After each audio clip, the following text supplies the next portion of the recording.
সেটা এখন আপনাদের শোনাই। নাম কবিতাটার নাম মহামারী উষাচাঁদ।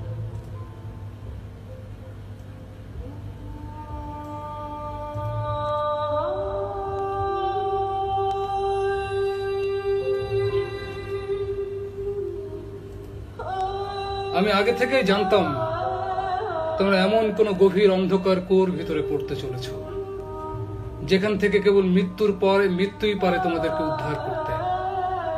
হিমশীতল পর্বতের চূড়ায় শকুনের চঞ্চু থেকে মুক্তি পেতে প্রমিথিউস যেমন প্রার্থনা করেছিল মৃত্যুর, রাতের ভাগাড়েরা দেহের রং বদলিয়ে মহামারীর ইঁদুরে রূপ নিল। মৃত্যু জাহাজ ভাসালো দ্বীপের কম্পিত হৃদয়ের পোতাশ্রয়ের দিকে। কোনোভাবে কি মনে পড়ে তোমাদের এই মৃত্যুগন্ত সমুদ্রের ভেতর কেন ভ্রূণের মতো বা পাপক্লিষ্ট আতুর ঘরের মতো দ্বীপের দেহ ভেসে উঠেছিল? তোমাদের মনে নেই বলেই দ্বীপটা মড়কের ইঁদুরের মরা দেহের মতো কিলবিল করে হেঁটে যাচ্ছে তোমাদের হৃদয়জাত নরকের দিকে। কখনো কি ভেবেছ ফলাফল না জেনেও বন থেকে বনান্তরে গাছগুলো তাদের ক্ষতস্থান থেকে কেন ফুটিয়ে যাচ্ছে ফুল? প্রসব বেদনায় যেমন হরিণী মৃত্যুর অর্ঘ্য মেনে নিয়েও সূর্যের দিকে তার সদ্যজাত শাবককে তুলে দেয়, তোমরা কি কখনো ভেবেছ সেই মা হরিণীর সবই তার শাবকের জীবন্ত দেহ? মানুষ, তোমরা মুখোশের বাহক ছাড়ার কিচ্ছুই হতে পারোনি, আর সেটাকেই তোমরা মর্যাদা দিয়েছ ঈশ্বরের বাহক হিসেবে। ভাগাড়ে ভাগাড়ে সারি সারি হরিণীর সব ফুড়ে বিরাট বিরাট কারখানার চিমনি উঠে গেছে আকাশে। ভাবছ উত্তাপ দিচ্ছ ঈশ্বরের হিম শীতল সবে। কফিনের ভিতর একদিন মানুষের স্বর্গ তার সব থেকে জেগে উঠে বসবে, যেভাবে এক সব কফিন থেকে উঠে বসে সূর্যের করুণ ঠান্ডা রোদের মাংসে উত্তাপ এনে দিয়েছিল এই হিম খনকনে ঠান্ডা মর্গে। মানুষ, তোমরা তোমাদের আবিষ্কৃত গাড়ির চাকার নিচে পিষ্ট হয়ে গেছো, আর এটা ভেবে তোমরা খুব আহ্লাদিত হচ্ছ যে তোমাদের এমন কিছু আবিষ্কার করার ক্ষমতা আছে যা অবলীলায় তোমাদেরকে হত্যা করতে পারে, এবং সে কাজ করার পরেও তারা প্রচন্ড দর্পে কিলবিল করা বিষধর সাপের মতো ফনা তুলে পৃথিবীর পথে ঘুরে বেড়াতে পারে। তারা তার আবিষ্কারককে মনে রাখবে অনন্তকাল এবং তার নামে বিরাট বিরাট সৌধ বানাবে। আমি সবসময় মানুষের সমস্ত দর্পণকে চূর্ণ করার জন্য একটা অন্ধকার দর্পণের মতো জেগে থেকেছি। এমনকি মৃত্যুদূতের মৃত্যু পরেও আমি তার শবের পাশে কোনো এক রক্তস্রোতের সমুদ্র তীরে দাঁড়িয়ে থাকব, এটা দেখাতে যে নিজের শবের দিকে না তাকাতে পারার ক্ষমতা ছাড়া অস্তিত্বের আর কোনো মহান ক্ষমতা নেই।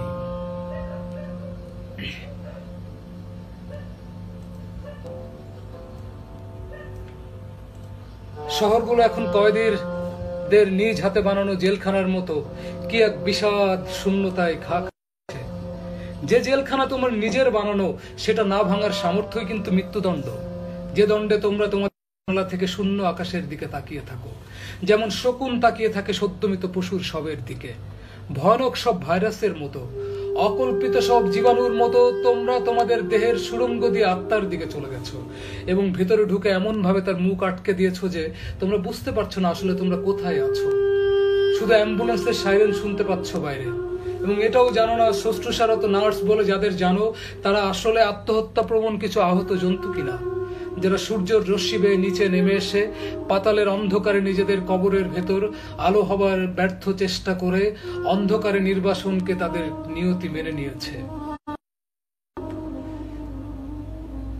তোমাদের কখনো নিজের দিকে তাকানোর সাহস ছিল না বলে সবসময় তাকিয়ে থেকেছ অন্যের ব্যবহৃত পরিত্যক্ত পথের দিকে। তাদের নাম দিয়েছ ধর্মগুরু, রাজনীতিবিদ অথবা তোমাদের পরিত্রাতা। এমন ভাবে তাদের বিশ্বাস করেছ যে এখনো তার মাসুল গুনছ নিজেদের লক্ষ্যহীন জীবন বলি দেওয়ার মাধ্যমে, কেননা তারাই এঁকেছে তোমাদের এই মহামারীর দারুণ প্রান্তর। আলক্ষ্যের আড়ালে যেভাবে নুড়ি পাথরেরা তাদের হিম শীতল জীবন স্বীকার করে নিয়েছে এক মৃত ঝর্ণায়।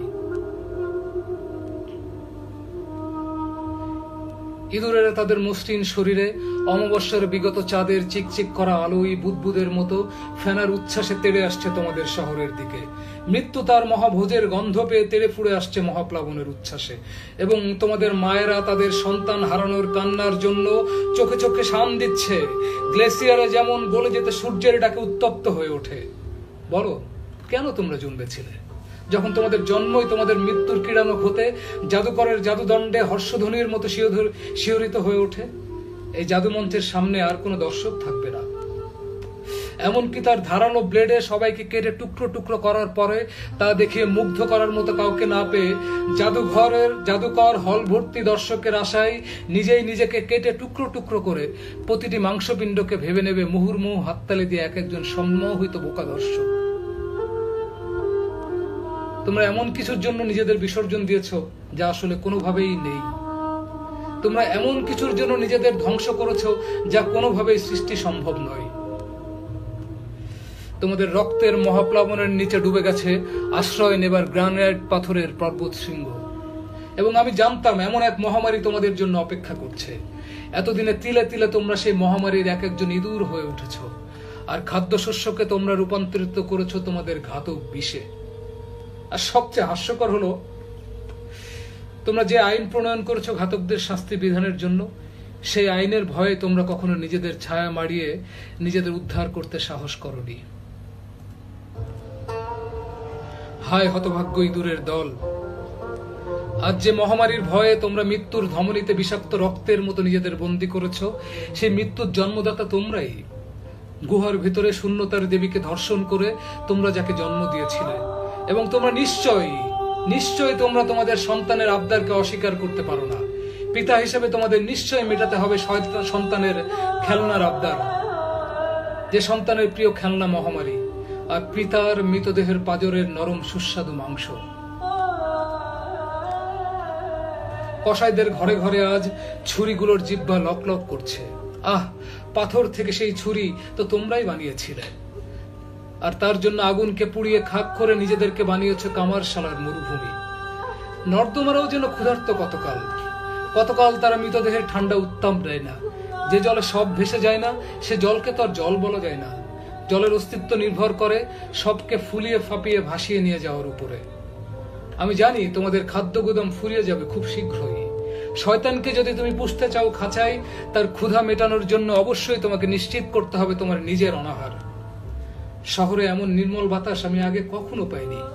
পৃথিবীর ফুসফুসে এমন নির্মল বাতাস নিশ্চিত করতে পারে শুধু মানুষ শূন্যতা, যেমন ছিল সামুদ্রিক অ্যামিবার সময়ে। এই শুনশান ভূতুরে শহরকে ভয় পেও না। তোমরা নিশ্চয় যেন মহাশ্মশান ও গোরস্থানের অস্তিত্ব নির্ভর করে তার শুনশান নিস্তব্ধতার উপরে। নিশ্চয় কলহাস্যরত গোরস্থানের কথা ভাবতে পারো না, যেমনটা থাকে তোমাদের সন্ধ্যার পাপের ক্যাফে এবং শপিং মলের ভাগাড়। চাকার উপর ভর করে কেউ তো হেঁটে যেতে পারে না তার কবরে। তার জন্য দরকার হয় একজোড়া নিথর পা, আর যে পায়ে ভর করে মৃত্যুদূত তোমাদের দিকে হেঁটে আসবে। আমি আগেই জানতাম তোমাদের জন্য এমন কিছু অপেক্ষা করছে, যার জন্য অবচেতনে তোমরাই অপেক্ষা করেছিলে। আর এজন্য চাইলে দোষ দিতে পারি তোমাদের নীতি নির্ধারক ও পথ প্রদর্শকদের, যারা তোমাদের পথ দেখায়। কিন্তু বলো, অন্ধদের যে পথ দেখায় সে যদি ভুল পথ দেখায়, তার জন্য আমার কাকে দোষ দেওয়া উচিত? পথ প্রদর্শকদের না অন্ধদের স্বেচ্ছা অন্ধত্বকে? বলো, অন্ধ না হবার জন্য তোমরা কোন তীরকে ধ্বংস করেছো? আর তার আগে তোমরাই ধনুককে আবিষ্কার করতে চাওনি? বলো, নর্দমায় ভেসে যাওয়া থেকে বাঁচতে তোমরা তোমাদের হৃদয়কে কবে নদী করেছিলে, অথবা নিজেরাই হয়ে উঠেছিলে সমুদ্র? না, এসব কিছুই করনি তোমরা। একদল পঙ্গু ভিখারির মতো রাস্তার পাশে পড়ে থেকে অন্যদের পকেট থেকে নিজেদের জীবন ভিক্ষা করেছো। শয়তান তো শয়তানই হবে, কেন তাকে সন্ত ভেবে নিজেদের পায়ে ঘা পসরা পূজের মতো হয়ে উঠেছিল তোমরা এতদিন? কে তোমাদের ক্ষমা করবে যখন নিজেরাই নিজেদের ক্ষমা করে সব মন্ত্র মদের সাথে গিলে খেয়ে ফেলেছো? দেখো, দূরে সূর্যের উদয় থেকে ফাঁপা উদরের জাহাজেরা ভেসে আসতে শুরু করেছে। তোমরা দেখতে পাচ্ছ তার চিমনির ধোঁয়া। যে ধোঁয়ার কয়লা তোমরাই। আর মৃত্যুই কেবল এখন পারে মৃতকে উদ্ধার করতে।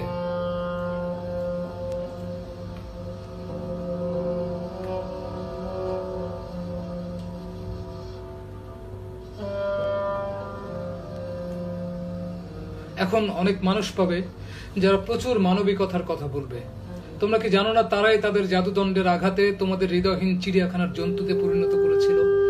এমন একজন চিকিৎসককে তোমরা খুঁজছো, যার গবেষণার বিষয়বস্তু তোমাদের সব। সে অপেক্ষা করছে কখন তোমাদের মৃত্যু হবে, আর তার এই অভিশপ্ত জীবনের সমাপ্তি নির্ভর করছে তোমাদের সবের উপরে।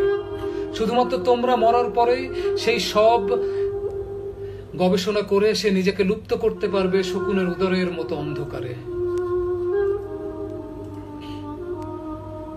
আর আমি তোমাদের জানাতে লিখে রাখছি এসব কথা, কিন্তু তার আগে তোমরা নিশ্চিত হয়ে নাও এটা পড়তে তোমাদের নিঃশ্বাস ও দৃষ্টি আর অবশিষ্ট থাকবে কিনা। লন্ডন ব্রিজের নিচে ইঁদুরের পাল তেড়ে আসছে।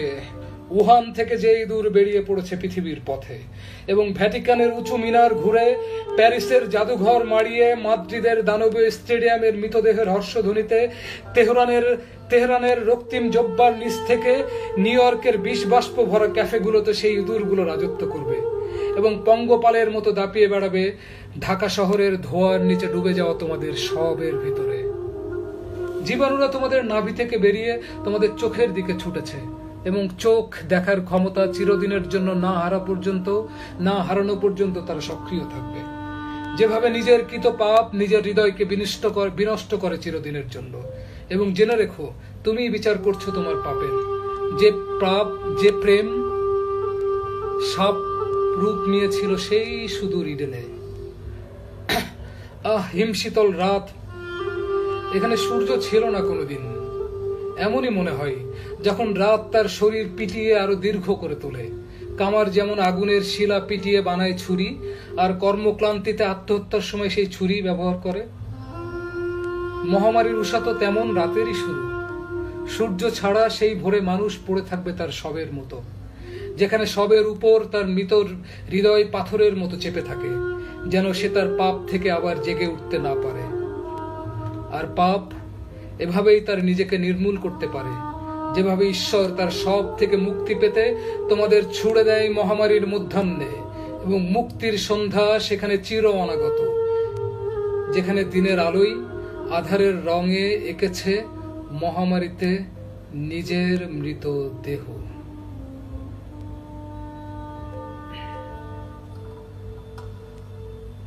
শেষ।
আমার নাম অসুর,